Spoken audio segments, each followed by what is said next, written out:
From afternoon tea in the UK to morning coffee in the US, welcome to Foodies Across the Pond with Jane Raven and Lisa Siegel. Hi, Lisa. Sorry if we're a bit giggly. It's all gone a bit pear-shaped. I'm apologising to the audience, not you. Oh, good. But we're fine. We're all good. It's the fun. It's the fun of us. It's the fun of us, and we're back for more. We're going to share our madness with all of you guys. Exactly. And today I'm super excited because I get to interview Melinda of Peace and Plenty Farm. And shall I show the products? Yeah, I'll just go into my I'm jealous It's pose. the most amazing story. She's a saffron farmer in California, of all places. Like, I had no idea that you could grow saffron in California. I thought it was Greece, the Middle East. Nope, but she grows beautiful saffron and has amazing products. We're going to link the website below. So here is this beautiful chamomile tea. She has other tea brands as well, but I got amber tea. Oh, that sounds nice. And then honey. And you're going to learn why they do honey. Look at that gorgeous color. Look at that color. And this gorgeous packaging. And so I'm not going to spoil it. You guys are going to have to watch the episode. But she talks about why honey. And then the whole basis crux of their beautiful farm is the saffron. And look at that packaging. It's gorgeous. And look at that. It's the deepest, reddest, gorgeous color. Isn't it? It is. It's more red than amber, isn't it? It is. It's this beautiful, beautiful red. It's absolutely gorgeous. And the smell, if we had like smell-o-vision. We ought to work this out and patent smell-o-vision. Exactly. Well, I was trying to explain, because my daughter asked, because how would you like describe the flavor of saffron? And I said, it's like the perfect balance, I feel like, of sweet and savory. Because you've got like the floral quality, because it comes from a crocus, but you've also got kind of like the spicy quality of it too. Yeah, and it has a unique flavor. But I feel like it tends to be a spice that people hold on to, kind of like not wanting to wear your grandmother's jewelry or that special pair of shoes that you just bought that you kind of put away for the right occasion. I think that's possibly because it is so expensive, but of course that will come out in the video why it's so expensive, because my goodness. Exactly. I've just said to you off camera, haven't I? We ought to really go there because they do accommodation, but please don't go there in the picking season. Yeah, no, it sounds like mega hard work. I'll put you to work. It's a very short but very intense period of time. I learned so much from Melinda. It was eye-opening to find out exactly why and why when you order saffron, this is the little tiny bit that you get. You don't buy saffron and get a full jar, regardless of whether you buy from. It's just a little, and unless you're very rich. Exactly, the effort and the love, that goes absolutely. Just delivering that little bit. It's gorgeous. I'm so impressed. I'm incredibly jealous. I'd love to try that honey. Well, I'm going to send you some. Oh. Mm-hmm. That's not me freezing. That's me being excited. That's my excited face. Right, shall we crack on with this then so people can see what we're talking about? Absolutely. And without further ado, enjoy it. Here is Melinda of Peace and Plenty Farm. Welcome. Hello, Melinda. So nice to see you. See you. So I would love to know, how did you get started farming? Did you always dream of being a farmer? And then why saffron? Yeah. Oh, those are both long answers. I hope that's okay. We've got all day. Okay. Well, farming, I lived very when I moved away from home, I moved to Maui, and I lived a really simple life there. I always say that every day I was given a gift from nature there, and I felt incredibly fulfilled and lived like I barely owned shoes. Literally. Amazing. That's the beauty of Maui and Hawaii. It's just magical over there. Yeah, so simple. Nothing to spend money on and no need for money. And but I went from there to Paris working as a model. This was in my early 20s. Oh, how fascinating. That's really cool. It was cool, and it was tough. It was pretty tough. And I realized, halfway through my year there that I really missed Maui. I missed nature. I missed that feeling of just being calm and happy. And all the fancy things happening to me in Paris were amazing, like really cool experiences, but they weren't really what were fulfilling me. So I wanted to figure out how to get back to being like full-time in nature. And I realized farming was probably a really good way of doing that. So this was 1990. Dating myself. Wow. So it's taken me not at all. It took me a long time to get into farming. So, between 1990 and now, I worked on other people's farms. I researched, I dreamed, and life happened. I raised a child and did all kinds of other things. And then my daughter left for college. I met an amazing partner, my husband, Simon, and it was the right time. So Simon and I, like, as soon as we met, like within the first week of meeting, we started talking about farming together. Did you meet Simon when you were still in Maui? Oh no, Maui was 1990. Okay. So other stuff was going on. Gotcha. Okay. Other stuff was going on. I'm now in San Francisco when I'm meeting Simon. Gotcha. Okay. Which is you've lived in amazing places. I have. I've lived all over. I was really lucky to do that. And now I'm so rooted that I will never be anywhere else.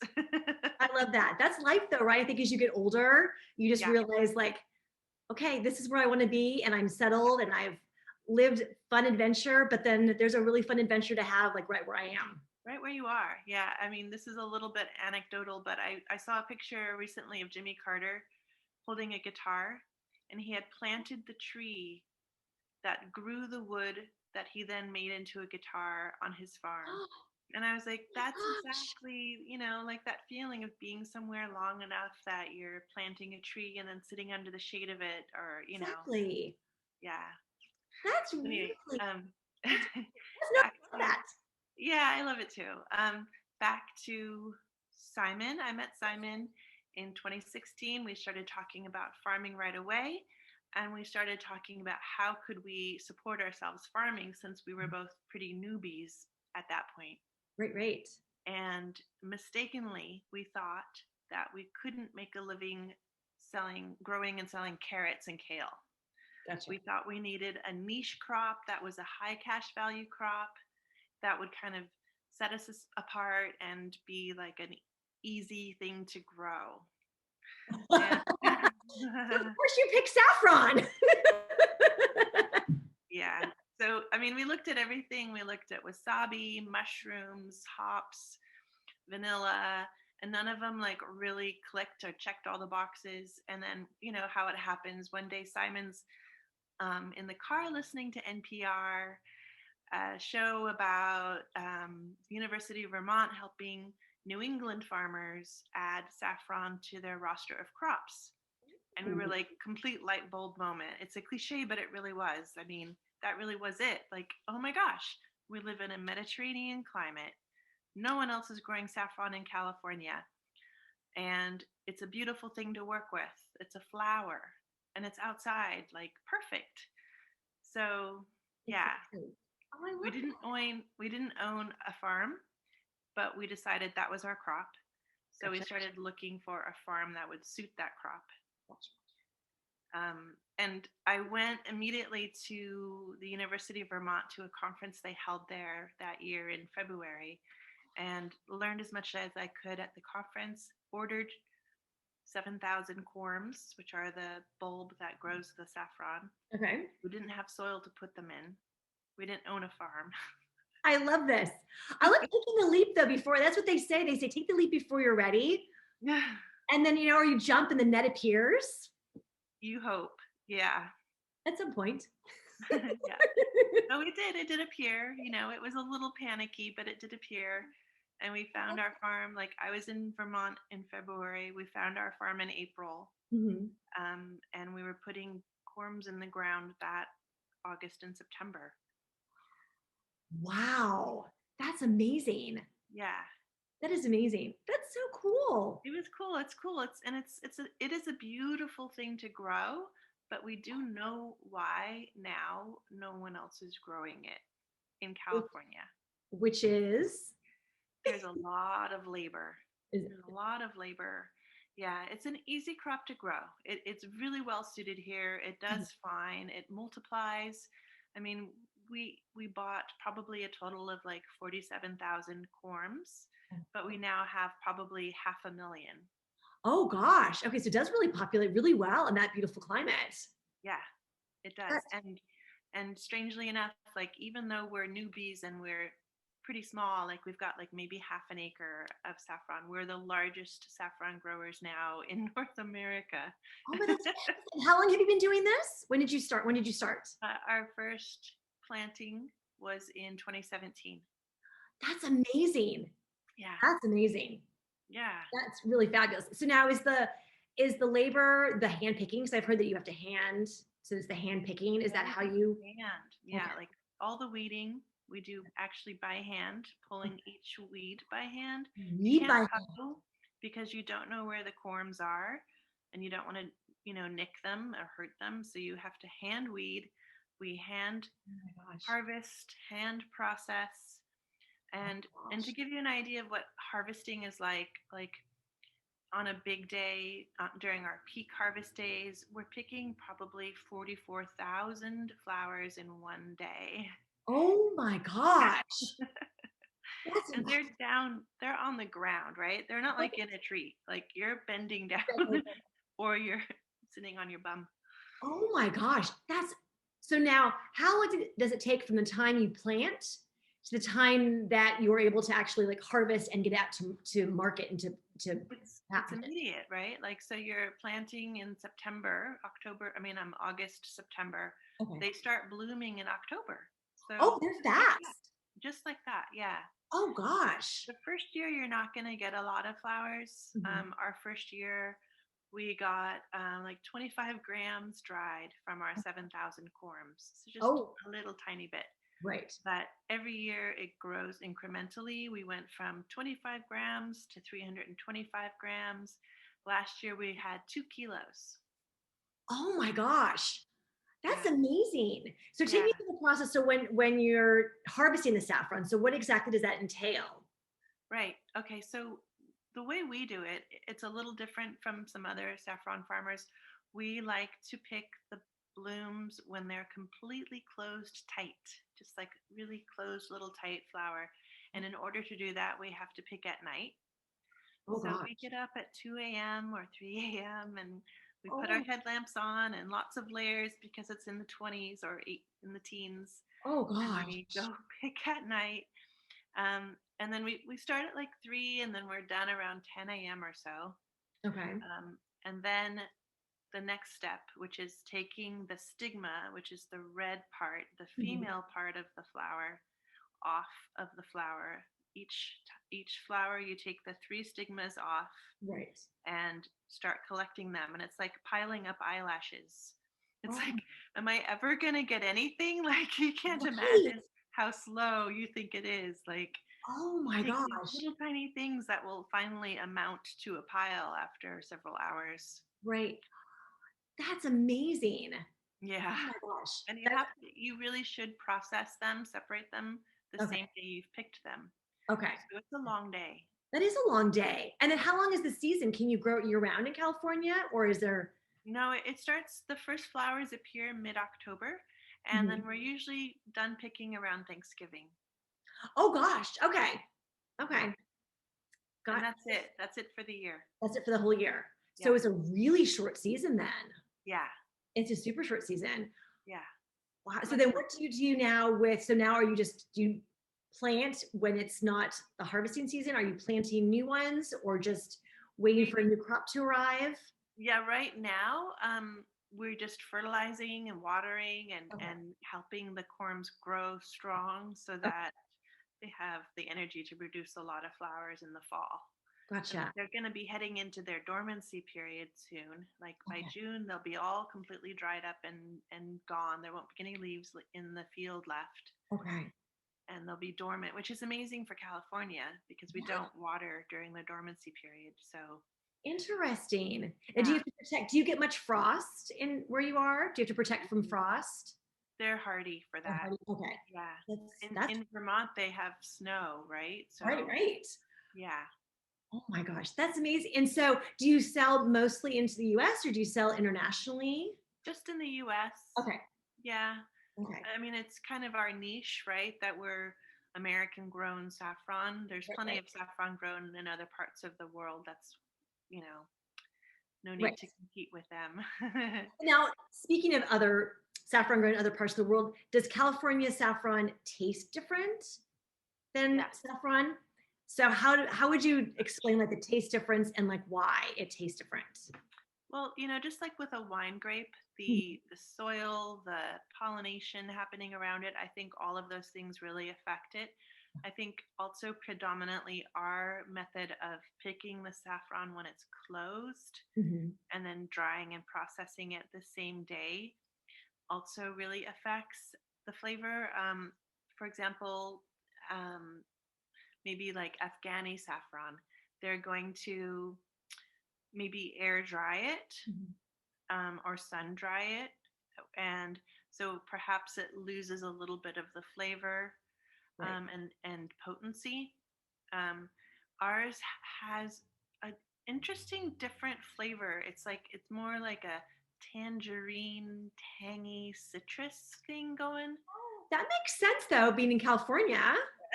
Well, there's no citrus around us, but Although I don't think there's citrus in northern where you are, I don't think so. yeah, it's just I don't know. The golden California sunshine gives it the tangerine taste.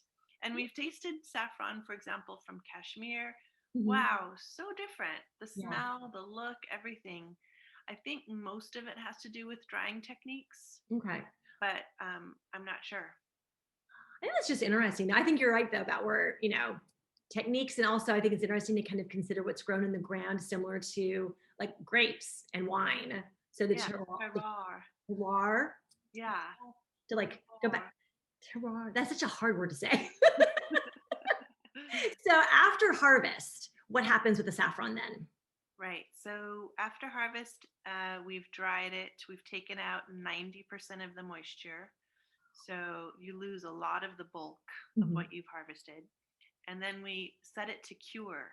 So saffron's a little bit like wine, that it needs time to kind of season and cure and strengthen. So you don't want to use fresh saffron. It won't have as much flavor, hardly any flavor actually. It really does need to dry and cure. So our saffron that we pick in November isn't actually ready for use till like February or so of the next year. Oh, wow. Okay. And a question people ask often is how long saffron is good for. And they'll be like, I have some saffron I bought in Morocco 5 years ago. And like, sorry, but just get rid of that. Yeah. Used it when you came home from Morocco. I mean, 3 years I think is tops. Okay. 3 years is probably, but then after that, just invest in some good new stuff, like maybe ours. Absolutely, for sure. So now, when you're drying it, are there special like racks that you put it out on? Are there special, like what kind of equipment do you use to dry it? We use commercial grade dehydrators. Okay. Yeah. Gotcha. So are they inside a bar? I'm assuming they're like inside a building. We have a special processing room that we use. Yeah. Gotcha. That's really cool. That's really, I love that. Yeah, and actually in that processing room, it's also my test kitchen. So we make a lot of products with the saffron. We do a saffron infused honey that is just really magic. Like I feel like sometimes that's why we grow saffron, is to make this honey. It's really special. That sounds amazing. Yeah. That sounds amazing. I love that. I was going to ask you what you like to use saffron in. Yeah. Well, the other two things that we make with our saffron that I have to plug is we do a couple tea blends. One is a chamomile saffron blend called Golden Slumbers. And people say they've had the best sleep when they have that in the evening. I'm definitely going to be trying some of that. That's for sure. So pretty too. It's really pretty in your cup. And then we have for the morning something we call Lovely Day, and it's cacao and saffron. Oh, That's a really interesting flavor mix. It was my idea at Harvest, actually. I would always bring the crew hot chocolate with saffron in it out to the field to warm us up after the cold morning. And we were like, oh my gosh, this is something we should try and like market because it's so yummy. And then I was like, oh, cacao is such a lovely tea. So, and they both have like amazing mood boosting, energizing elements to them. So I love that. So do you package and make the tea and the honey on your farm as well then? yeah. That's well, I know this isn't really saffron, but bees. So do you have your own beehives then as well? We do this year. We just got them. Yeah. Really? And Okay, the bees love, oh, that's another thing for sure to talk about is the bees love saffron because all those blooms, those thousands and thousands of flowers in October, November is an amazing source for them at that time of year when there's not a lot around. that makes So perfect they sense. are all over. When we're separating the flowers, what we do is we throw the spent petals. We've taken out the stigma and we have all these petals left. We throw them outside for the bees and they come and they collect all the pollen and nectar off the spent flowers and take it back to the hive. That's really what a wonderful way you've really utilized like two products to marry together. Like what a beautiful marriage of and just using nature and what nature gives us to create these beautiful between the honey and the saffron. Yeah. I think that's just beautiful. I think that's really, really beautiful. I love that.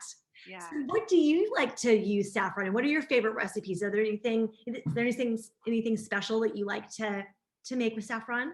Yes. Well, I mean, I have two answers for that. The first is if you haven't cooked with saffron very much, I love the idea of starting with something super simple like risotto Milanese because One of my you're favorites. really tasting the saffron.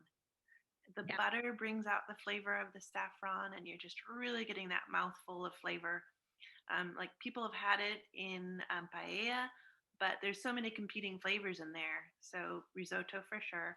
My new favorite as of this week is to take some really good high quality paste tomatoes, like some San Marzanos, fresh or canned, and make a gorgeous, rich tomato sauce and throw a bunch of saffron in that. Oh, I've never done that before. I'm gonna have to try that. It's so good. That sounds amazing. That sounds amazing. I am absolutely gonna have to try that. Yeah, it's really good. I made it into a soup and sold it at the farm stand, but people were like, no, we're using this as a pasta sauce. And I was like, oh yeah, pasta sauce, of course. So, oh my God. Okay. Yeah. That's amazing. Yeah. And then one more I have to say saffron aioli. Oh, I love aioli. For a cocktail party, like that gorgeous color, and then dip some prawns in there. Okay, this is making me really hungry. It's making me hungry. That all sounds really. Saffron just is such a wonderful flavor. It just really is. It just adds something that's just super like unctuous and special about a dish, and can take any like regular dish and just kind of amplify the flavor and just really make it special. I love that. I love that. And I love not treating saffron as an exotic spice that you only make like biryani or haddock or something with. Like, I love that the Mennonites and the Amish on the East Coast have been cooking with saffron for centuries here. And their food is yellow. Everything they eat is yellow because they put saffron in everything. They put it in their bread, their chicken soup, their muffins. Anything they eat is tinted yellow. Oh my God, I love that. I didn't know that. Yeah. I totally agree with their philosophy though, because I feel like food is meant to be cooked and enjoyed, and saffron is like it's like your jewelry that you always put away. Oh, I'll wear the fine jewelry. I'll wear the special shoes when I have something to wear them. And all of a sudden, the time is gone, and you never wore the special shoes or the cute sweater or the jewelry. It's like wear it and enjoy it. It's so true. It's like it's meant to be enjoyed. It's meant to be eaten. It's meant to be used, and it's meant to be loved. Like you said, you don't have to wait for a special occasion or a certain special dish or think it only is for this one particular occasion. I think that's the beauty of food is just eat, enjoy. That's what it's there for. I love that. Oh, this has been so great chatting with you, Melinda. Thank you, Lisa. So great. This is Melinda, Peace and Plenty Farm. I will put links below so you guys can go visit the website, buy all the saffron and the tea and the honey. I'm definitely going to be buying some honey. That sounds amazing. I love chatting with you, and I hope that you will come back on a future channel, a future episode, and chat with us some more. Yeah, be great. Thank you so much. So that was really neat. That was amazing. She's so chilled. I want to be her. She's I very want to be as beautiful as she is as well, because she just comes across as such a beautiful person in a beautiful body. Wonderful. She really is. And I had no idea how much hands-on work goes to harvesting. No wonder saffron's so expensive. I had no idea. Especially the weed. Do you have that saying, hats off to her? Because, yes. Oh my goodness, I couldn't do it. So I really take my hats off to her, because she had the conviction and she went for it, and they've made a success of it, and good luck to them. Yeah. Good luck. It's so amazing. So shall we do what we love to do next and get to We better do some cooking. Let's head to the kitchen. All right, are we ready to make some yummy saffron dishes? Saffron, yes, is go. I love it. So I am making, you've made a fabulous cocktail, as you know how much I love cocktails. And I've got going on the stove some risotto. So I'm making a risotto Milanese, which I've got some onion sauteing, which I need to go take a look at. And I'm gonna add the risotto and wine. I've softened some onions. And now I'm gonna add, I love making risotto. I think people get like overwhelmed with it because it seems complicated. And it just takes a little bit of time, but not that much. So I just added, I'll show you. I've added the rice. It's important. Yeah, lovely pan. Oh. I've got pan envy. I love this. I use this pan all the time. So I'm just going to toast up the rice because it's opening up the grains so they will be able to receive the broth and the saffron and the wine. So it toasts for like a little bit, like about a minute. Are you just throwing the saffron in, or are you making like a stock with it? I mean, no, you could make stock. I've got some warm chicken stock over here. You could definitely infuse your chicken stock with saffron. I like the threads and the color that kind of runs through it. So okay. I put some saffron. Doesn't really matter then, does it? You can chuck it in whichever you fancy. I've got some threads there that I'm not going to use all of these, but I want to show everyone how gorgeous. And it smells. Okay. It smells divine. So I'm just going to chuck it all in. I toast up the rice first, and then I'm going to add the saffron threads, and then I'll add some wine. And then when the wine is absorbed, then start adding about a cup at a time. I've halved the recipe, so probably like about half a cup for what I'm doing. But normally it's about a cup, a ladle's worth. I have a ladle. So usually a ladle, and then stir it. Once it absorbs, just add again. And honestly, in 20 minutes, you have risotto. It really doesn't. I always find like risotto is it's a very like a meditative dish, because you can put some music on, drink some wine. It's just and that is a really good base, I would say, a good base risotto if you wanted to put sort of a handful of prawns in there, or some white fish at the end, or that would be lovely. Oh, delicious. Oh, absolutely. Mm. Lobster would be delicious. Yeah, or if you were vegetarian, you could put some roasted veg through it, I suppose, at the end. Or what would you do? I don't know. Or some sauteed mushrooms. You could do asparagus. You could do mushrooms. You could do mushrooms and asparagus. Oh, asparagus would be nice. Yes. So I've just added some threads, and I'm pouring in the wine. Oh my! This smells so good. And the saffron's already flavoring the risotto. It's golden yellow.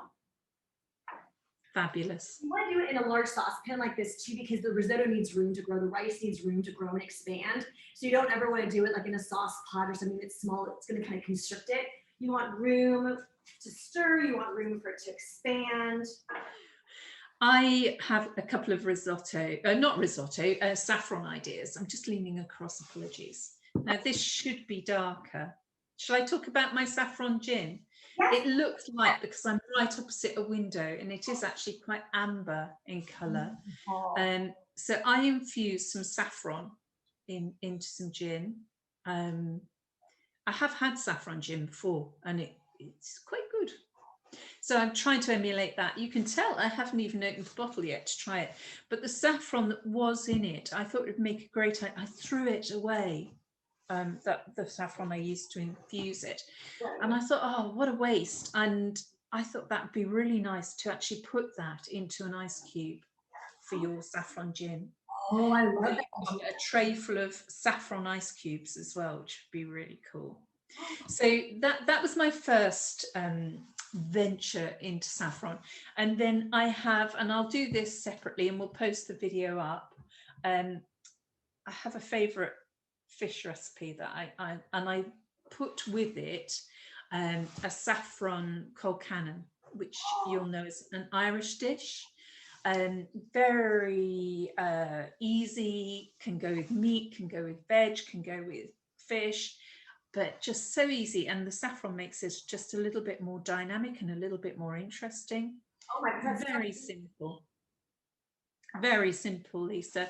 You just literally have your pan, you put a couple of peeled garlic cloves into it, your chopped up potato, bites sort of that sort of size so it cooks quite quickly, salted, bring it to the boil, simmer until it's fork soft. So you put your fork in and it's just soft. At that point, I put in a good sized handful of spinach, only needs to wilt, so it's only a matter of seconds. And then you turn off the heat and you drain it. Back to the oven, no heat. Add your butter, add some cream or milk, whichever you prefer. Did I put the saffron in at the beginning? Can we recap? I put saffron in the water. I might have mentioned it. And then at that point, you just mash it. So you've got a beautiful green golden mash to go with. And I'll put the fish recipe up as well if you want, because that's dead easy as well. For everyone that's watching, we'll put the links for all the recipes we're talking about. Yeah. So it's one of my favorite fish recipes. It's just literally a fried fish coated in flour. I use one of my seasonings. It's a dill seasoning as well. And that's out of the pan, and then pan off. You bring up some butter to sort of nutty brown. Ooh. And then off the oven. Capers, lemon juice, parsley into the pan, and you could put some saffron in. It'd be very nice. And then that with your fish and colcannon. Making myself hungry. That's making me really hungry. Now, what kind of fish do you use with that? Doesn't really matter. I mean, because I don't live very close to the coast, I mean, you must have some brilliant fish, I would think. So it can be anything that's of a good quality. A white fish, something like plaice, or my favourite fish is halibut. I love halibut. Yeah, that'd be delicious. But it costs a fortune. Really? Yeah, we do have access to really beautiful fish up here. Yeah, that's one good thing about living near the coast. I'd like to do that one day, I think, and just go down to the docks and see the fishermen and get your fish. Be lovely. Oh, you get honey, so lovely. Beautiful colour. That's saffron. It's the saffron that has that gorgeous color. It really, it's so pretty. Oh, I'm getting to the bottom of my. Maybe a couple more additions. And then we'll be, because you don't want it to run all over the plate. You want it to, like if you jiggle the plate, you want it to be kind of solid and creamy, but then also. Yes, so that it stays on your fork. Mm-hmm. Exactly. Oh boy. Oh. Actually, let's have a look. I have a mitt because it's hot. Here, I'll put this down. Oh, that looks so nice. Throw some butter. And everything's better with butter. That'll add a little bit of creaminess to it too. Now, do you add cheese to your risotto while it's cooking, or do you dish it up and then add. Both. Yeah. Yeah. I'm gonna go get some good Parmesan cheese. Parmigiano. Oopsie. Apologise for my Italian accent. Oh, there it is. Oh, it's gorgeous colour. Isn't it gorgeous? And it's rich, creamy. And I put a little extra Parmigiano because you can never have too much. And where'd your fork go? You can see it's like you want it to stick on your fork. Oh, that's lovely. That's just cruel. It's just rude, quite frankly. It's all right. All right, so that ends our saffron segment. Yes, I promise I will get mine on as well, and you can go to town with saffron. Exactly what's below. Thanks for tuning in. We'll see you next week. Don't forget to like and subscribe so you know when the next episode lands. And yeah, until then, I'll see you later. Ciao.